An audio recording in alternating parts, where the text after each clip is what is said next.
ಒಬ್ಬ ಮನುಷ್ಯ ದೇವರನ್ನ ಗೆಲ್ಲೋದು ಎಲ್ಲಾದರೂ ಕೇಳಿದಿರಾ? ಅದೇ ಇವತ್ತಿನ ಕತೆ.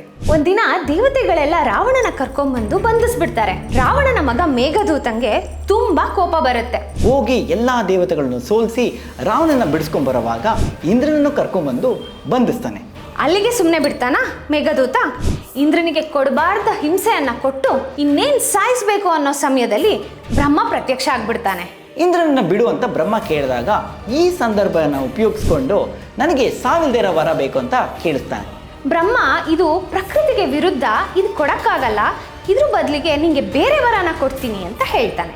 ಏನು ಅಂತ ಹೇಳಿದ್ರೆ 14 ವರ್ಷ ಯಾರು ನಿದ್ದೆ ಮಾಡಲು ಅವನು ಮಾತ್ರ ನಿನ್ನ ಸೋಲಿಸ್ಬೋದು ಅಂತ ಹೇಳ್ತಾನೆ. ಇದನ್ನು ಕೇಳಿದ ಮೇಘದೂತಂಗೆ ಖುಷಿಯಾಗಿ ಇಂದ್ರನನ್ನ ಬಿಟ್ಟು ಕಳಿಸ್ತಾನೆ. ಆವತ್ತಿಂದನೇ ಮೇಘದೂತನ್ಗೆ ಇಂದ್ರಜಿತ್ ಅಂತ ಹೆಸರು ಬಂದಿದ್ದು, ಇಂದ್ರನ ಗೆದ್ದವನು ಅಂತ. ನಿಮ್ ಕುತೂಹಲ ಏನು ಅಂತ ಗೊತ್ತಾಯ್ತು. ಇಂದ್ರಜಿತ್ನ ಕೊಂದಿದ್ದು ಯಾರು ಅಂತ ಅಲ್ವಾ?